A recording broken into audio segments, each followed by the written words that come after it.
الله الرحمن الرحيم. الحمد لله رب العالمين.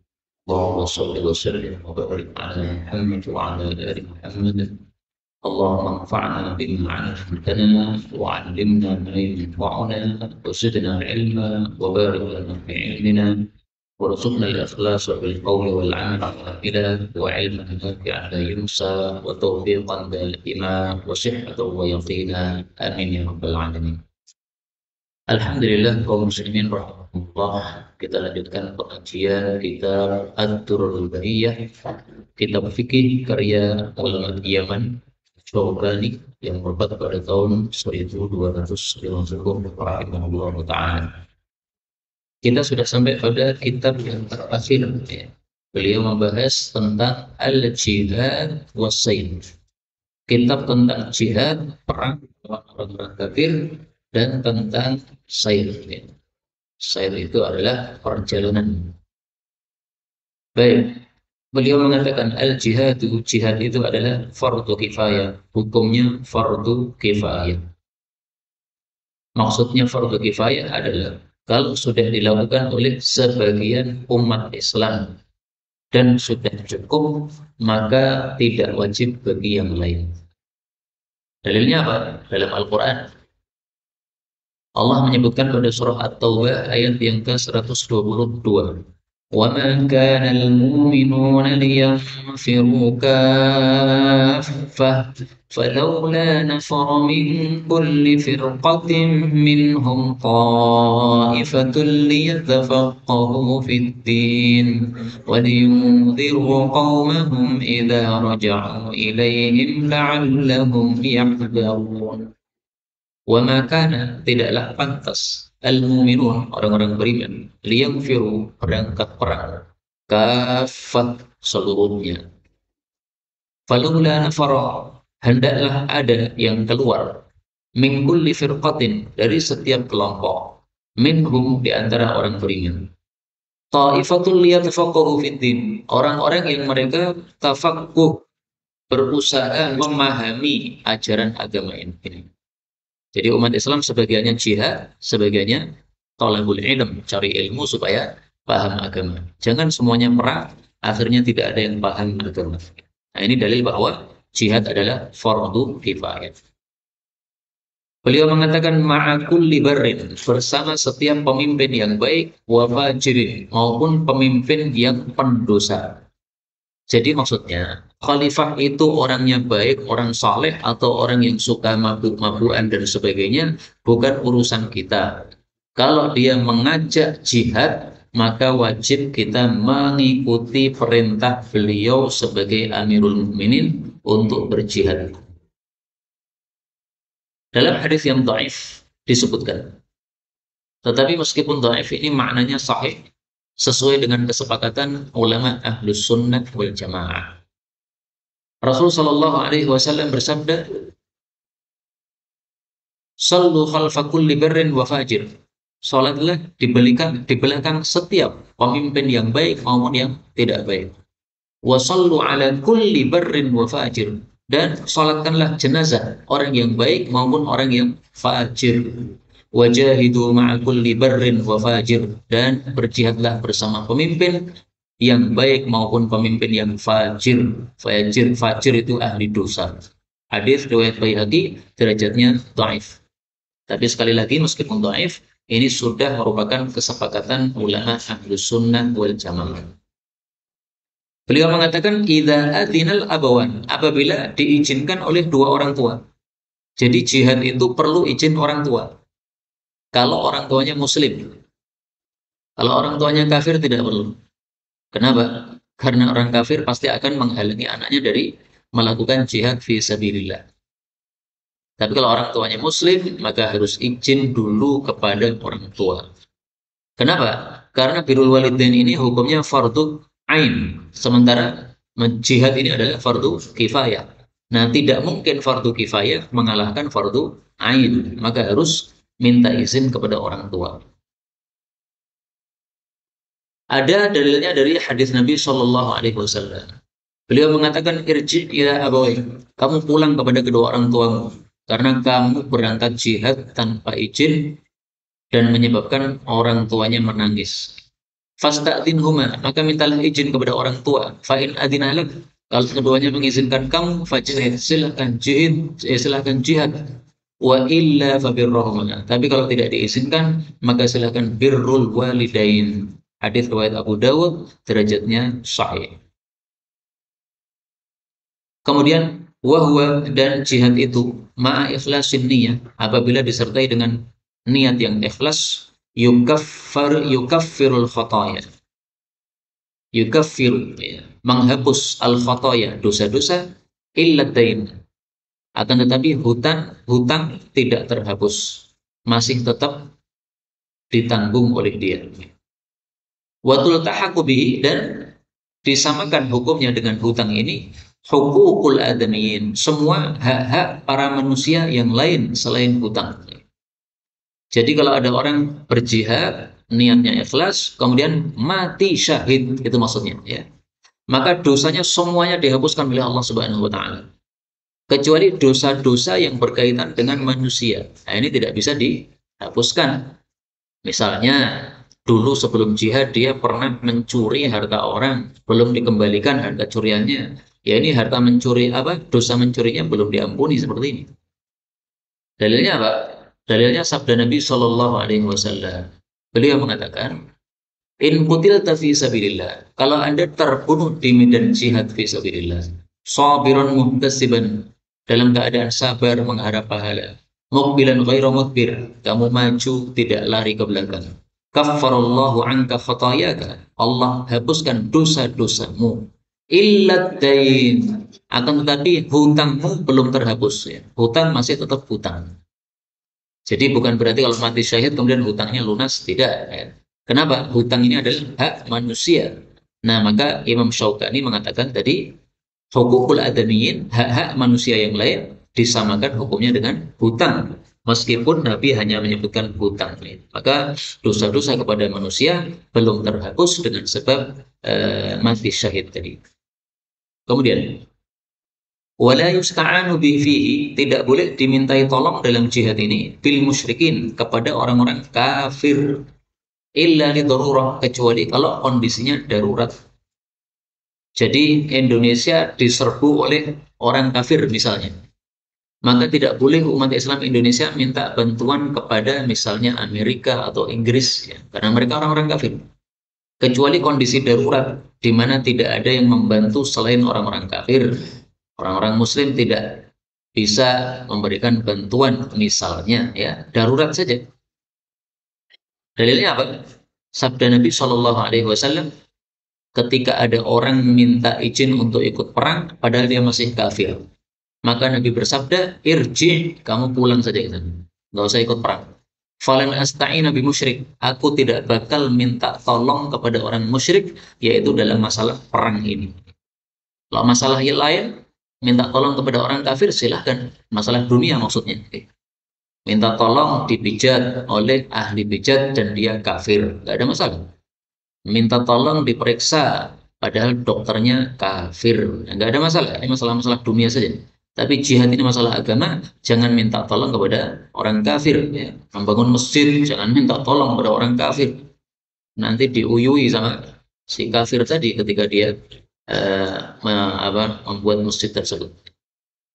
Kemudian wajib alal jaishi, atas pasukan muslim, ta'atu amirihim, untuk mentaati pemimpin mereka, illa fi maksiatillah, kecuali kalau diperintah untuk maksiat, maka tidak boleh taat kepada panglima perang. Kenapa?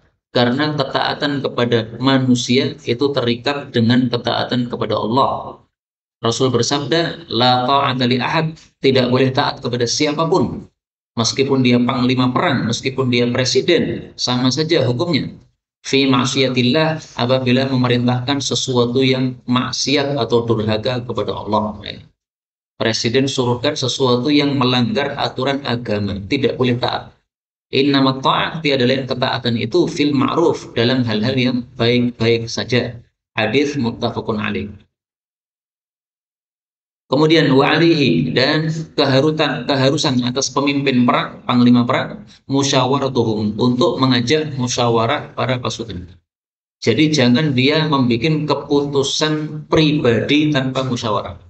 Kenapa? Karena Rasulullah saja disuruh oleh musyawarah oleh Allah untuk musyawarah. Wasyawirhum fil amri. Pada surah Ali Imran ayat 159. Musyawarailah mereka wahai Nabi dalam urusan tersebut.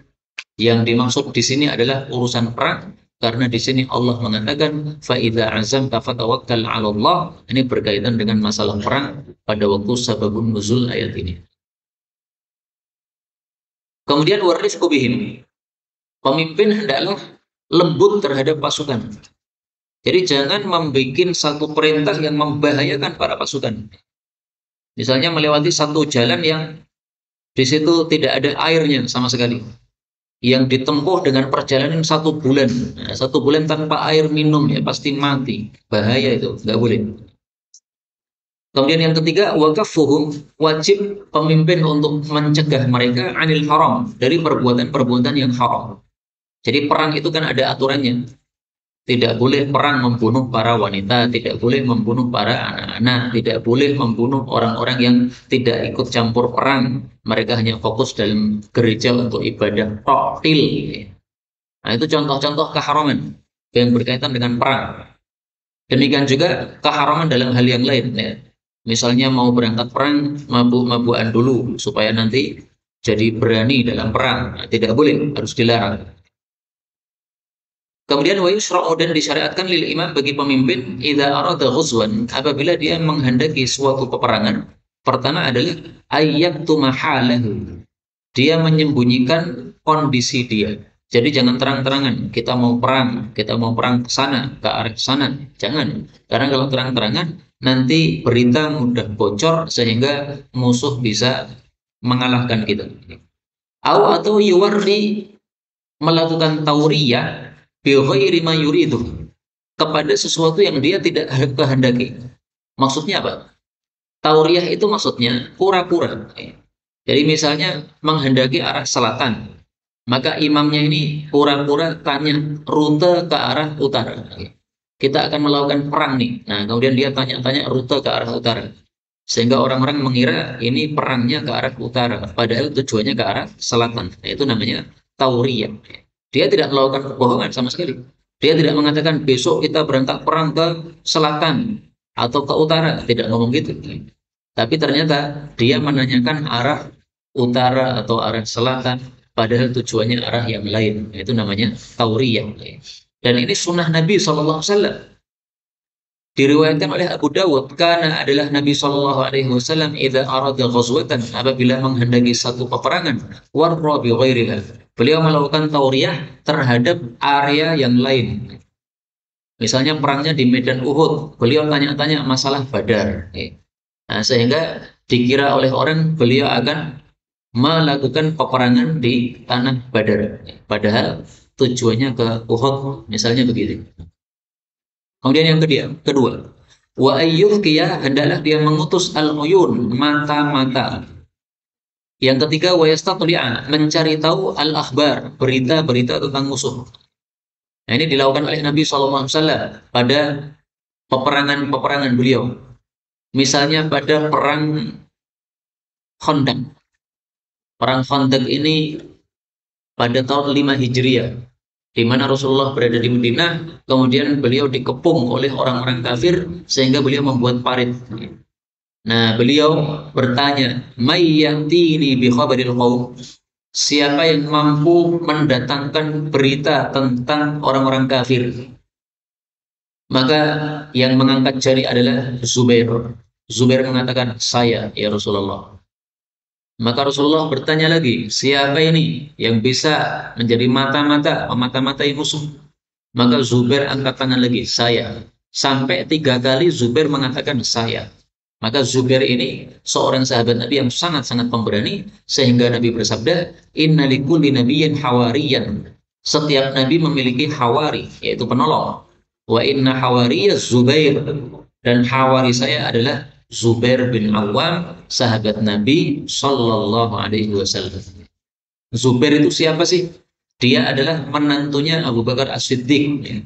Abu Bakar punya putri namanya Asma. Asma ini kakaknya Aisyah, lebih tua 10 tahun daripada Aisyah. Nah, Asma ini dinikahi oleh Zubair. Inilah profilnya orang yang paling atau yang sangat pemberani di antara sahabat-sahabat Nabi Shallallahu Alaihi Wasallam. Jadi sebagaimana musuh itu memata-matai kita, maka hendaklah apa? Kita juga memata-matai musuh. Karena kalau kita tidak memata-matai musuh, mereka akan mengalahkan kita.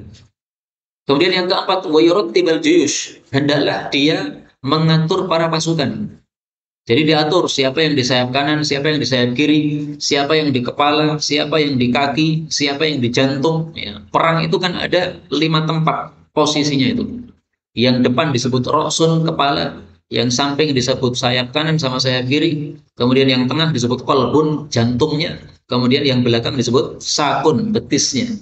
Nah, maka perang itu, pasukan perang itu sering disebut sebagai khomis karena dibagi menjadi 5, ya, dibagi menjadi khomsah, menjadi 5 bagian.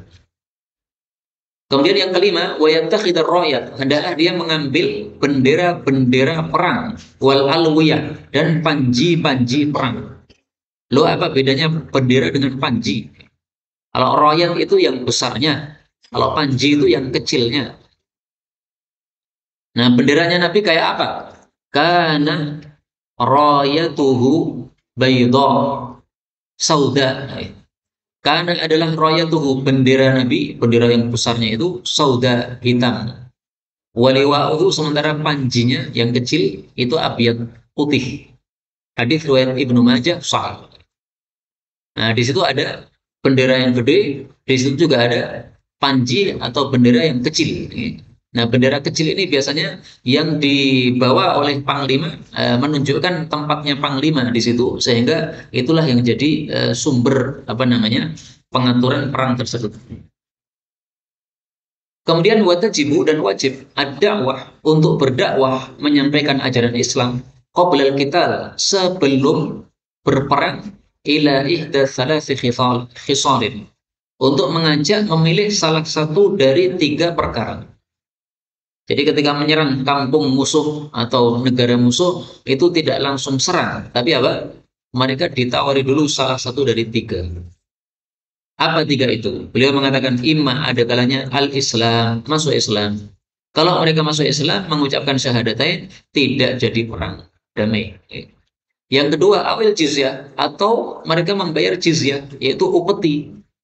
Tidak usah perang, tapi mereka harus takluk kepada pemerintah Islam, maka mereka membayar upeti. Setiap tahun diambil 1 dinar untuk setiap kepala-kepala kafir yang laki-laki, yang dewasa, yang mampu bekerja. Ini sudah kita bahas kemarin tentang jizyah ini. Nomor 3, awis saif, atau perang. Pedang itu maksudnya apa? Perang.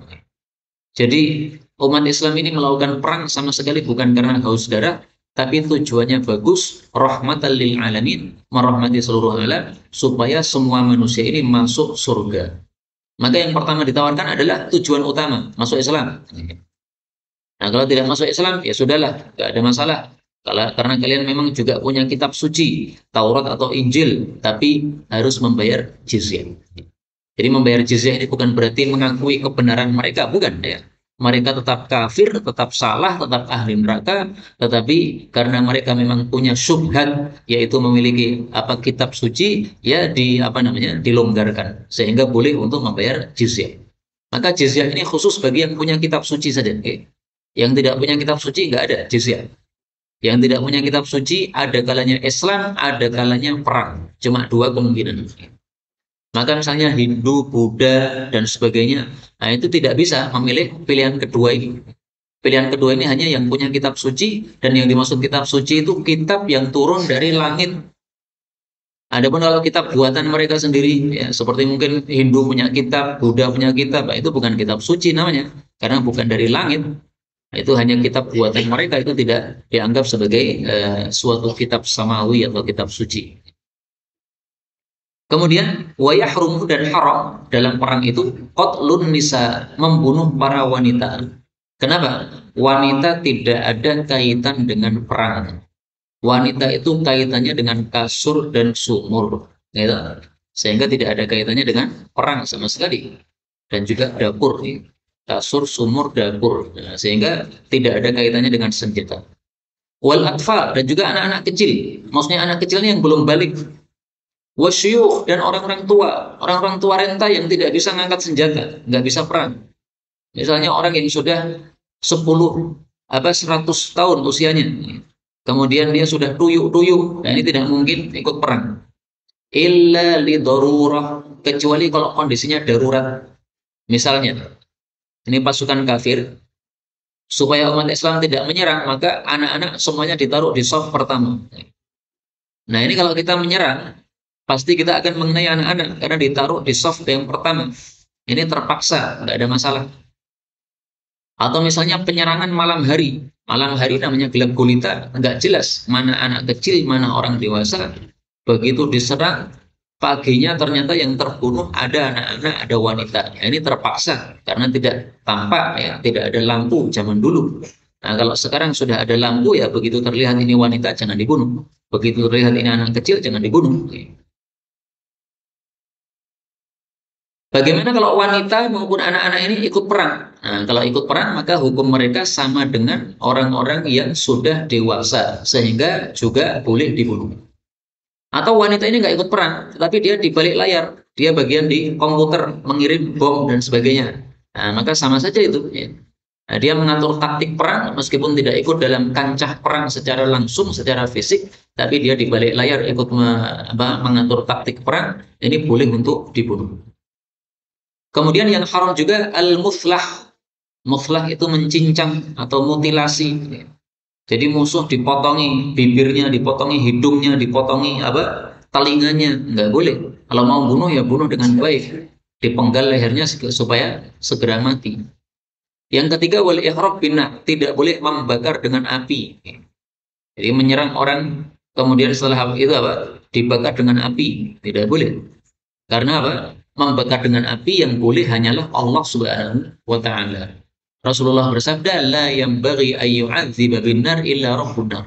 Tidak sepantasnya menyiksa manusia dengan api kecuali pencipta api. Siapa yang menciptakan api? Allah. Nah, maka tidak boleh dibakar dengan api. Kalau membakar rumahnya nggak apa-apa, membakar orangnya ini nggak boleh. Kemudian yang keempat, wal firaru, dan lari minaz zahfi, dari perang. Tidak boleh. Illa ilafiyah, kecuali kalau mau gabung kepada kelompok yang lain. Jadi misalnya kita dikirim ke utara, ternyata di situ musuhnya sangat banyak sekali. Yang dikirim ini tidak cukup. Nah, maka harus mundur lari untuk gabung kepada kelompok yang di selatan supaya tambah kekuatannya. Nah, lari seperti ini tidak diharamkan. Adapun lari untuk menghindari kematian, bukan untuk taktik perang, maka dilarang oleh Allah Subhanahu wa taala. Disebutkan dalam Al-Qur'an. Jadi Quran ini juga bahas masalah perang. Allah mengatakan pada surah Al-Anfal ayat 15. Ya ayyuhalladzina amanu, wahai orang-orang beriman, idza laqitumul ladzina kafaru, kalau berjumpa dengan musuh, orang-orang kafir, zahfan, ketika perang, fala tuwalluhumul adbar, jangan lari ke belakang. Wa may yuwallihim yawma idzin dubura, siapapun yang lari ke belakang, illa mutaharrifan liqital, kecuali untuk mengatur taktik perang, au mutahayyizan ila fiyah, atau untuk gabung kepada kelompok yang lain.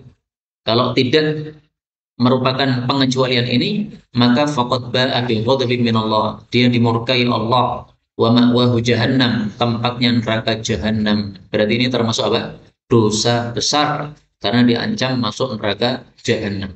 Jadi lari dari perang termasuk dosa besar. Kemudian wayajuzu, dan boleh. Nah, jadi setelah dibahas larangan-larangan, sekarang dibahas kebolehan-kebolehan. Wayajuzu, dan boleh. Satu, tabyitul kufar, menyerang orang-orang kafir di malam hari. Nah, kalau menyerang di malam hari, kemudian di situ ada anak-anak, ada perempuan, tidak sengaja ikut terbunuh, maka ini bukan dosa kita. Karena apa? Karena salah mereka bergabung bersama orang-orang kafir yang memerangi kaum muslimin. Rasulullah Shallallahu Alaihi Wasallam ditanya tentang anak-anak kecil. Demikian juga wanita-wanita yang diserang malam hari, kemudian mereka ikut terbunuh, padahal tidak sengaja untuk membunuh mereka. Apa kata Nabi? Beliau mengatakan, hum min hum. Mereka termasuk mereka. Maksudnya, anak-anak dan wanita tadi termasuk orang-orang kafir. Artinya salahnya sendiri bersama mereka. Maka terbunuh itu bukan kesalahan umat Islam. Jadi yang dilarang itu sengaja membunuh perempuan atau anak-anak. Tapi kalau tidak sengaja, karena ketika menyerang malam hari, kemudian tiba-tiba terkena juga wanita dan anak-anaknya, maka di sini bukan tanggungan dosa umat Islam. Tapi kalau umat Islam tahu ketika menyerang malam hari tadi bahwa wanita-wanita sudah dikumpulkan pada suatu gubuk situ khusus para wanita, nah, maka tidak boleh kita menyerang gubuk tersebut. Ada gudang di situ kita tahu ini anak-anak kumpul, wanita kumpul di situ. Nah, jangan diserang gudang tersebut. Yang diserang adalah tempat di mana orang-orang yang laki-laki dewasa yang berperang yang diserang. Kemudian yang kedua, boleh juga wal kadzibu fil harbi, dusta di dalam perang, boleh. Ketemu musuh, ditanya, jumlahnya berapa pasukannya? Ada 100, padahal jumlahnya 1000. Enggak ada masalah. Supaya mereka hanya menyiapkan senjata yang kecil, sementara apa? Kita mendapatkan mempunyai pasukan yang kuat. Wal khida', demikian juga melakukan tipuan, tipu muslihat, boleh. Contoh tipu muslihat yang pernah dilakukan oleh seorang sahabat Nabi ketika duel. Jadi sebelum perang, itu biasanya satu orang dari kafir maju, satu orang dari muslim maju. Kemudian duel dulu. Nah ini seorang sahabat Nabi pernah, dia menipu. Dia mengatakan, saya tidak akan melayani dua orang. Saya maunya satu lawan satu. Nah begitu dia ngomong begitu, musuhnya noleh ke belakang. Dikira ada temannya yang ikut maju. Nah, begitu dia menoleh, langsung diserang. Nah, ini namanya apa? Tipu muslihat. Pura-pura mengatakan bahwa kamu itu berdua, padahal yang datang hanya satu orang. Nah, begitu dia menoleh langsung diserang. Ini namanya khida', tipu muslihat. Boleh. Ada 3 hal yang boleh kita untuk dusta padanya. Sebagaimana sabda Nabi SAW, La yasluhul kadhibu illa fi thalath. Tidak pantas untuk dusta, maksudnya tidak boleh untuk dusta illa fi thalath, kecuali dalam 3 perkara. Pertama, yuhaddithur rajulu imra'atahu. Seorang suami ngomong kepada istrinya liyurdiha, supaya istrinya puas. Misalnya masakannya terlalu asin, ditanya gimana masakannya, maka dijawab mantap. Nah, itu boleh, oke. Supaya istrinya apa? Puas. Padahal maksudnya mantap asinnya. Jangan dikatakan wah kayak upil rasanya. Nah, jangan begitu, menyebabkan dia tidak puas. Kemudian yang kedua, wal kadhib fil harfi, dusta dalam perang. Nah, ini diizinkan oleh Nabi sallallahu alaihi wasallam. Jadi kepada musuh itu jangan jujur. Kepada musuh kok jujur ya hancur kita. Maka saya tidak setuju dengan cerita sufi yang katanya dirampok kemudian apa? Jujur mengatakan ini kantong saya apa dompet saya simpan di sini. Dijujur kepada rampoknya. Nah, itu nggak benar, tidak sesuai dengan ajaran Nabi Shallallahu alaihi wasallam. Meskipun cerita itu ya bolehlah diambil manfaatnya. Gara-gara jujur akhirnya perampoknya jadi mengambil faedah, mengambil pelajaran, akhirnya dia tobat sehingga dia masuk Islam. Nah, Masya Allah. Kemudian yang ketiga, wal kadzib liyusliha bainan nas. Dusta untuk mendamaikan antara manusia. Mendamaikan antara 2 orang yang bertengkar di antara manusia. Nah, maka kita mengatakan kepada A bahwasanya B memuji kamu, mengatakan kepada B bahwasanya A memuji kamu. Padahal A dan B ini saling bertengkar. Nah, begitu kita ceritakan saling memuji, akhirnya mereka jadi enak hatinya, padahal sama sekali tidak ada pujian tersebut. Tidak ada masalah begini. Baik, inilah pembahasan tentang fikih perang. Ada yang haram, ada yang mubah, ada yang harus dilakukan oleh pemimpin, ada yang harus dilakukan oleh pasukan. Adapun bab berikutnya ini tentang ghanimah. Tapi karena masalah ghanimah ini agak panjang, ya kita baca yang cukup saja untuk pertemuan kali ini. Beliau mengatakan faslun, pasal baru, al-ghanimah, ghanimah, rampasan perang. Wa ma ghanimahul jaish, apa yang didapatkan oleh pasukan sebagai ghanimah, kana lahum arba'atu akhmasihi. mereka berhak mendapatkan 4/5-nya. Jadi ghanimah ini setelah terkumpul, itu diambil dulu 1/5. Kemudian 4/5-nya dibagi untuk pasukan perang. Membaginya bagaimana? Nanti disebutkan oleh beliau. Nah sekarang 1/5 ini untuk siapa ini diambil ini? Beliau katakan wa khumusuhu, 1/5-nya yasrifuhul imam fi masarifih. Diarahkan oleh imam untuk tempat-tempat khumus tersebut. Maksudnya yang sudah ditetapkan oleh Allah dalam Al-Quran. Allah menyebutkan tentang khumus dari hasil peperangan pada surah Al-Anfal ayat 41. Wa'lamu, ketahuilah, annama ghanimtum min syai', bahwasanya ghanimah yang kalian dapatkan, fa anna lillahi khumusa, maka khumusnya 1/5-nya diberikan kepada Allah, wali rasul, kepada rasul, walidil qurba, kepada kerabat rasul, wal yatama, kepada anak-anak yatim, wal masakin, kepada orang-orang miskin, wa binis sabil, kepada ibnu sabil. Jadi ini seperti zakat ya. Zakat itu ada 5 pemiliknya, 8 pemiliknya. Nah, khumus ini pemiliknya siapa? 1 Allah, 2 Rasul, 3 kerabat Rasul, 4 yatim, 5 miskin, ibnu sabil, ke 6. Nah, jadi berbeda dengan zakat. Kalau zakat itu mustahiknya 8, kalau khumus ini mustahiknya ada 6. Diberikan kepada Allah maksudnya gimana? Apakah dilempar ke langit? Tidak ya. Ini maksudnya adalah untuk maslahat umat Islam. Diberikan kepada Rasul maksudnya gimana? Rasul sudah wafat, apa dikirim ke kuburan beliau? Tidak. Ini maksudnya diserahkan kepada khalifah. Nah, khalifah nanti memberikan kepada apa yang dulu Nabi SAW berikan. Jadi dulu Nabi mendapatkan khumus untuk apa? Nah, khalifah juga begitu. Apa yang diberikan, apa yang didapat dari khumus ini dilakukan oleh khalifah sebagaimana yang dulu dilakukan oleh Nabi Sallallahu Alaihi Wasallam. Kemudian fayakhudul faris, maka orang yang berkuda mengambil minal ghanimah, dari harta ghanimah, thalathata ashum, 3 bagian. Warrajil, adapun orang yang berjalan kaki, sahman, 1 bagian. Nah, ini cara membagi ghanimah. Ada orang yang perang tidak punya kuda, dia berjalan kaki, jatahnya berarti 1. Ada orang yang perang dia pakai kuda, jatahnya 3. Kok 3 gimana? 1 untuk pengendara kuda, 2 untuk kudanya. Jadi bagian kuda itu ternyata lebih besar daripada manusia. Kenapa? Karena kuda itu memang sangat diperlukan di dalam perang ini. Dengan perang menggunakan kuda, maka orang bisa menyerang dengan jarak yang jauh, bisa lari ke sana kemari, bisa menyerang dengan hebat, ya. Bisa naik ke atas, bisa turun ke bawah. Nah, ini seperti ini perlakuan kuda sehingga diperlakukan yang istimewa dalam masalah ghanimah juga. Kalau ada orang membawa 2 ekor kuda, ini tetap yang dihitung hanya 1 kuda.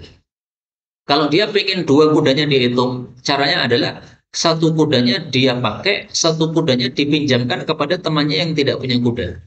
Nah, nanti temannya yang tidak punya kuda itu nanti dapat jatah 3. Nah, maka nanti bisa bagi hasil ya, separuh-separuh, 50%, 50%. Boleh seperti itu. Kemudian wa yastawi fi dzalik, dan sama saja dalam masalah ghanimah tadi, al-qawiyyu wa dhaif, orang yang kuat, yang kekar maupun orang yang lemah. Seperti saya ini, krempeng deh. Kalau nanti ikut perang, maka jatah saya dengan yang badannya kokok-kokok itu sama. Kalau panjenengan yang kokok dapat 1 juta, saya juga dapat 1 juta. Jangan gara-gara krempeng makanya sedikit dikasih separuhnya. Kasihan tambah krempeng namanya.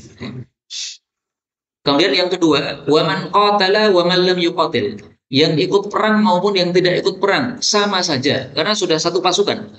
Karena kan nanti dibagi-bagi. Ada yang di bagian depan sehingga kena jatah perang. Ada yang bagian belakang hanya jaga-jaga saja. Nah, yang jaga-jaga maupun yang sudah maju ke medan perang karena dia ditaruh di depan, itu semuanya jatahnya sama. Karena ketika keluar dari rumah kita, itu sudah 1 pasukan. Sehingga jatah mereka sama. Yang di soft pertama maupun yang di soft belakang sama saja. Sayap kanan, sayap kiri, jantung, kepala, dan kaki, semuanya jatahnya sama. Kemudian wa yajuzu, dan boleh tangfilul imam, imam memberikan tambahan ghanimah ba'dul jaish, kepada sebagian pasukan. Jadi misalnya Rasulullah melihat ini bagian yang dikirim ke Arab Utara ini mereka mengalami kesusahan. Nah, karena mengalami kesusahan, maka mereka dikasih tambahan setelah mendapatkan ghanimah. Boleh. Lah terus tambahnya dari mana? Tadi kan ada khumus tadi, ada seperlima. Nah, dari seperlima ini boleh diambil sebagiannya untuk memberikan nafal atau tambahan. Walil imam, dan untuk panglima perang, untuk imam, itu mendapatkan as-sofiyyu, sesuatu yang dia pilih. Jadi maksudnya sebelum ghanimah dibagi, dia boleh mengambil sesuatu yang dia pilih dari ghanimah tersebut. Misalnya di ghanimah itu ada tank, ya, maka dia mengatakan ini tank sebelum dibagi saya ambil dulu. Ini sebagai sofi saya. Nah, masalah sofi ini sesuatu yang dipilih oleh imam untuk dirinya ini memang merupakan hak dia. Namanya panglima itu kan tanggung jawabnya besar. Nah, kalau tanggung jawabnya besar, wajar kalau dia mendapatkan hak yang besar juga. Tetapi wasahmuhu, bagian imam dari ghanimah ketika dibagi ke ahadil jaish itu sama dengan pasukan-pasukan yang lain. Jadi imam hanya dapat tambahan berupa tadi apa? Sofi, yaitu sebelum ghanimahnya dibagi. Wa yurdahu, dan dipercikkan minal ghanimah, dari ghanimah, liman hadar, bagi orang yang hadir dalam perang tetapi dia bukan termasuk ahli perang. Misalnya siapa? Para wanita, ibu-ibu, mereka ikut dalam perang ini tapi tidak ikut mengangkat pedang, tentu saja dia ikut masak-masak, dia ikut mengobati yang sakit, dia ikut memberikan minum atau membagikan minuman kepada para pasukan yang haus. Nah, mereka yang sudah ikut dalam perang tadi, karena mereka bukan ahli perang, ya, baik itu wanita atau itu adalah anak-anak ataukah itu budak-budak misalnya, nah, maka mereka hanya diberi percikan dari ghanimah, maksudnya dikasih sedikit, bukan dikasih dari bagian yang sama dengan pasukan tadi. Nah, sedikitnya berapa ya tergantung kepada maslahat apa namanya ijtihadnya imam.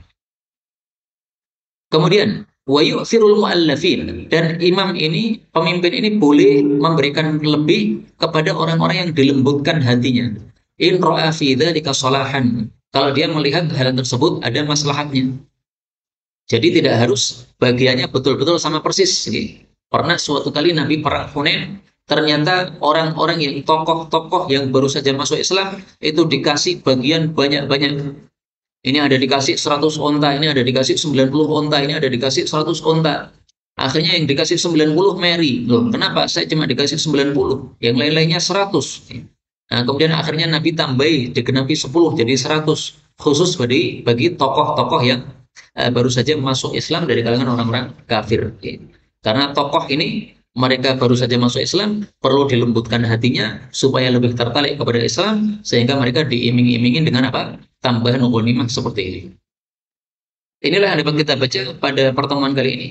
Berikutnya, ini juga masih masalah ghanimah, tapi karena masih panjang, sehingga paling bagusnya kita tunda sampai pada pertemuan berikutnya. Adapun sisa waktu bisa kita buka untuk soal jawab.